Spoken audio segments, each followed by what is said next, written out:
Sosok yang dikenal dunia dengan nama Pablo Escobar ini lahir pada tanggal 1 Desember 1949 di Rio Negro, Antioquia, Departemen, Kolombia, dengan nama Pablo Emilio Escobar Gaviria.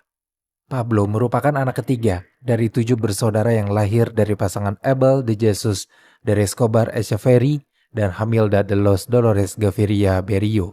Ayahnya adalah seorang petani miskin yang bekerja sebagai buruh di lahan milik orang lain. Sementara ibunya adalah seorang guru di sekolah dasar setempat. Ketika Pablo masih kecil, keluarganya pindah ke kota Medellin, sebuah kota industri yang saat itu sedang berkembang pesat dengan populasi yang cukup padat. Orang tua Pablo berharap dalam kepindahan ini, anak-anak mereka bisa jadi lebih terjamin dari segi pendidikan dan masa depan. Namun, harapan itu pada akhirnya tidak pernah terwujud pada diri Pablo.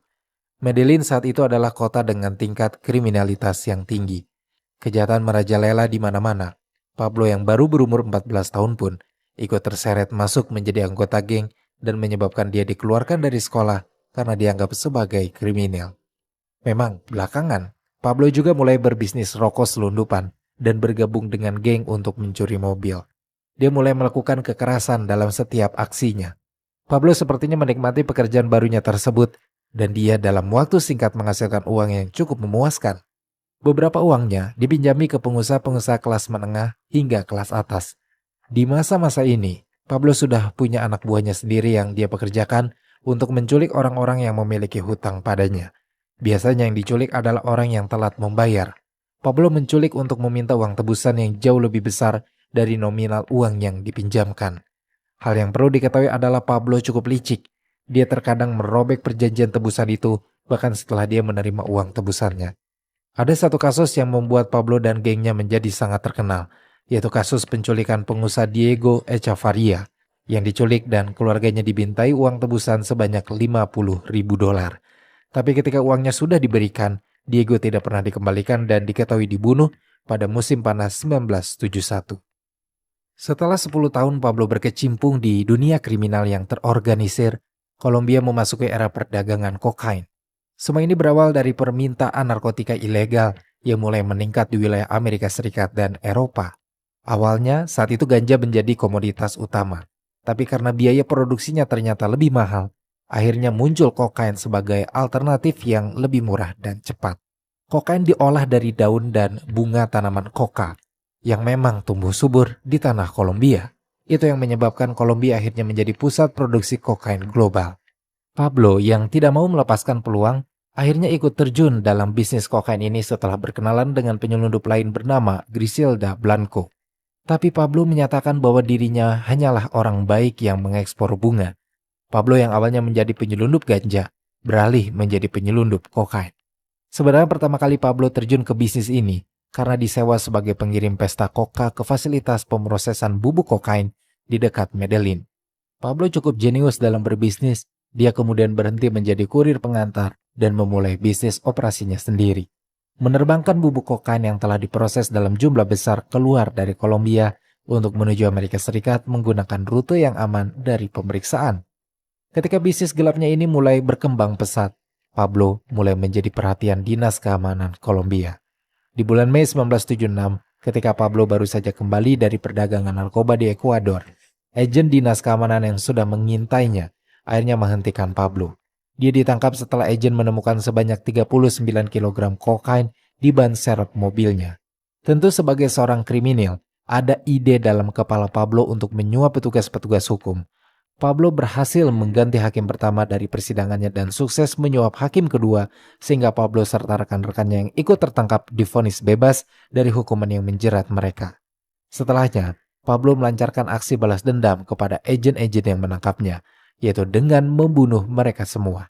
Dengan uang yang dimilikinya, Pablo bisa membeli kekuasaan. Dia terus menyuap dan mengintimidasi lembaga-lembaga penegak hukum di Kolombia. Pablo hanya memberikan 2 pilihan, menerima suapnya atau terbunuh. Strategi ini terbilang berhasil untuk membuat banyak pejabat publik dan kandidat politik di Kolombia untuk tunduk padanya dan menerima suap jika tidak ingin dikirimkan pembunuh bayaran untuk melenyapkan nyawanya. Kelak, orang-orang akan mengenal strategi Pablo ini dengan prinsip plata o plomo. Plata berarti perak, sementara plomo berarti timah, yang jika diartikan maknanya berarti uang atau kematian. Pablo tidak suka memiliki pesaing atau menemukan orang-orang yang mencoba menghalangi jalannya. Jika dia menemukan halangan, maka Pablo tidak akan segan menggunakan jalan kekerasan untuk menyingkirkan halangan tersebut. Namun di sisi lain, Pablo selalu mencoba menguatkan citranya sebagai pedagang narkoba yang baik hati. Memang agak aneh dan bertabrakan dengan kenyataan bahwa dia telah menciptakan ribuan kematian bagi musuh-musuhnya. Tapi begitulah Pablo. Dia bahkan percaya bahwa suatu hari nanti narkoba akan dilegalkan untuk dijual. Terlepas dari bagaimana situasi yang dihadapinya, tetap saja bisnisnya di kartel Medellin terus berkembang. Ini juga berkat Pablo yang banyak menyuap politisi Kolombia, serta ikut berkampanye untuk partai konservatif dan liberal. Banyak politisi yang didukung Pablo secara finansial kemudian terpilih duduk di kursi pemerintahan. Hal ini jelas menjadi keuntungan bagi Pablo yang ingin bisnis kotornya ini tidak tersentuh hukum. Perkembangan kartel Medellin yang dipimpin Pablo juga semakin pesat setelah Pablo bertemu dengan seorang raja narkoba di sebuah peternakan pada sekitar bulan April 1978, di mana atas bantuan orang tersebut, Pablo berhasil mengangkut kurang lebih 19.000 kg kokain ke Amerika Serikat. Pablo akhirnya mencapai puncak kejayaan di akhir tahun 1970-an. Kesuksesannya tersebut bukan hanya karena akhirnya pasar kokain punya permintaan pasar yang tinggi, tapi juga karena akhirnya Pablo menemukan cara yang lebih efisien untuk mengirimkan kokainnya ke Amerika Serikat dan mampu menghindari pemeriksaan. Dengan cara pengirimannya yang baru, Pablo kini bisa memperluas jaringan distribusinya hingga akhirnya menyebar ke Florida Selatan, California, Puerto Rico, dan beberapa negara bagian lainnya. Untuk jaringan distribusi ini, Pablo bekerja sama dengan dua rekannya yang baru dibebaskan dari penjara, yaitu Carlos Lehder yang merupakan keturunan Jerman Kolombia dan George Jung yang merupakan orang Amerika dari Massachusetts. Tapi George Jung tidak bertahan lama dan memilih untuk mengundurkan diri dari kerjasama ini karena khawatir dengan keselamatannya.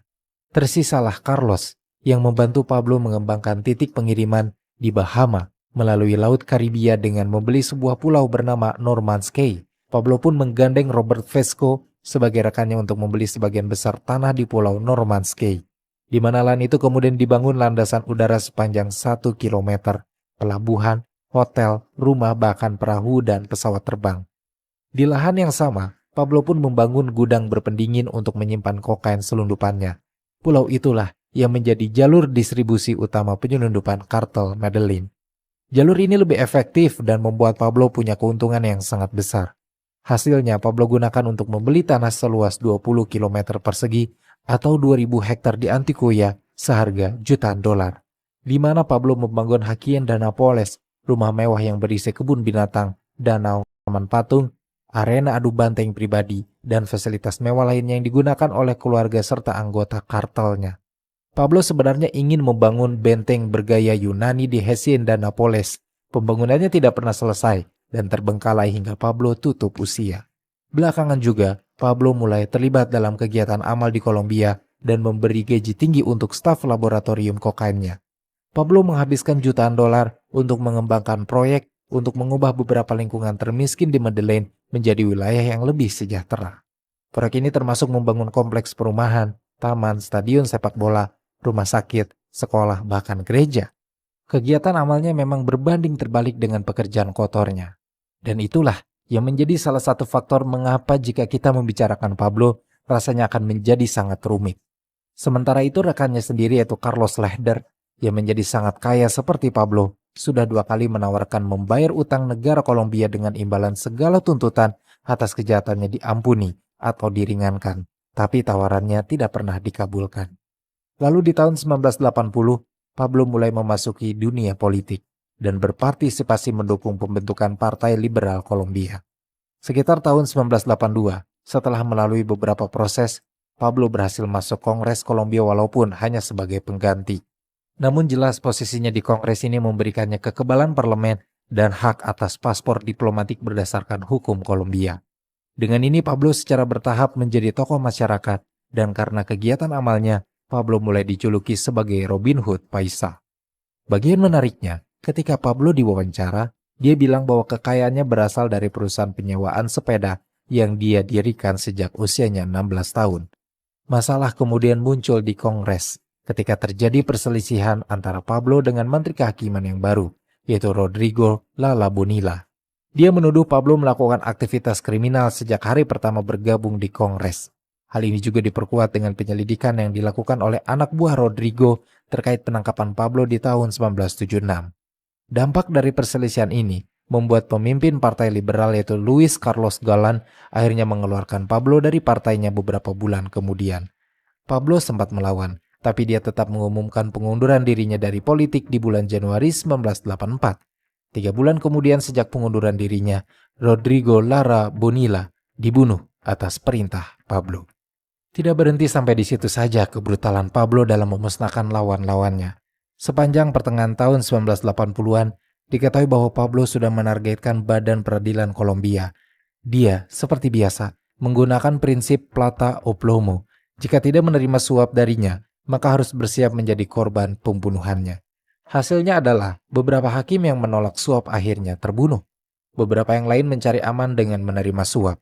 Sementara ada juga yang mendesak pemerintah Kolombia untuk mengizinkan penyerahan bersyaratnya tanpa ekstradisi ke Amerika Serikat.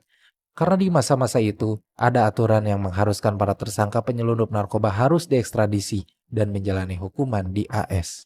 Melihat siasat ini, sebenarnya Pablo cukup cemas. Meski awalnya pemerintah Kolombia menanggapi secara negatif soal usulan mengekstradisi pelaku penyelundupan narkoba, tetap saja Pablo mencoba mencari perlindungan dengan mendirikan dan mendukung organisasi Los Extraditables yang tujuannya untuk melawan kebijakan ekstradisi. Pablo juga kemudian mendukung gerakan gerilya sayap kiri yang terjadi pada tanggal 6 November 1985, di mana kelompok sayap kiri ini kemudian menyerang gedung kehakiman Kolombia dan membunuh separuh hakim Mahkamah Agung. Di tahun 1986, akhirnya Mahkamah Agung Kolombia menyatakan bahwa perjanjian ekstradisi sebelumnya ilegal dengan alasan hanya ditandatangani oleh delegasi presiden, bukan presiden. Sesaat, Pablo bisa bernafas lega. Tapi sayangnya tidak lama karena presiden yang baru yaitu Virgilio Barco Vargas dengan cepat memperbarui perjanjiannya dengan Amerika Serikat. Pablo mulai memikirkan taktik lainnya sambil menjalankan rencana balas dendam kepada Luis Carlos Galán yang menjadi alasan Pablo terusir dari panggung politik. Luis pun terbunuh pada tanggal 18 Agustus 1989 atas perintah Pablo. Setelah kematiannya, Pablo pun mulai menargetkan penerusnya, yaitu Cesar Gaviria Trujillo, sebagai korban pembunuhan selanjutnya. Pablo menanamkan bom di Avianca Flight 203 yang seharusnya menjadi penerbangan terakhir bagi Cesar. Tapi saat itu Cesar ketinggalan pesawat yang menyebabkan nyawanya selamat. Sayangnya, 107 orang yang terdiri dari penumpang dan awak pesawat dinyatakan tewas semua dalam ledakan pesawat tersebut. 2 di antaranya adalah warga negara AS yang menyebabkan pemerintah AS turun tangan langsung mengusut kasus ledakan pesawat yang menyeret nama Pablo. Pada akhirnya, kejadian ini membuat Cesar bergerak melawan Pablo dan para kartel narkoba. Dia membuat pemerintahan bernegosiasi dengan Pablo untuk meyakinkan supaya menyerah dan menghentikan semua aktivitas kriminal dengan imbalan pengurangan hukuman dan perlakuan istimewa selama penahanannya. Pablo sepakat untuk menyerahkan diri di tahun 1991 setelah ekstradisi warga negara Kolombia ke Amerika Serikat telah dilarang oleh konstitusi Kolombia. Sebenarnya saat itu ada kecurigaan bahwa Pablo dan kartelnya telah mempengaruhi atau menyuap majelis konstitusi untuk mengesahkan aturan pelarangan tersebut. Tapi tidak pernah ada yang terbukti. Pablo pun akhirnya dikurung di La Catedral, penjara pribadinya yang mewah.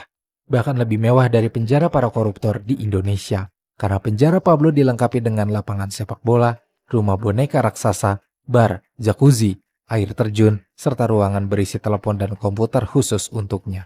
Dengan semua fasilitas mewah yang dimilikinya, tidak heran jika aktivitas kriminal Pablo tetap berjalan meski dia berada di dalam penjara. Media mendapat bocoran informasi ini dan segera menjadi pemberitaan yang ramai dibicarakan publik.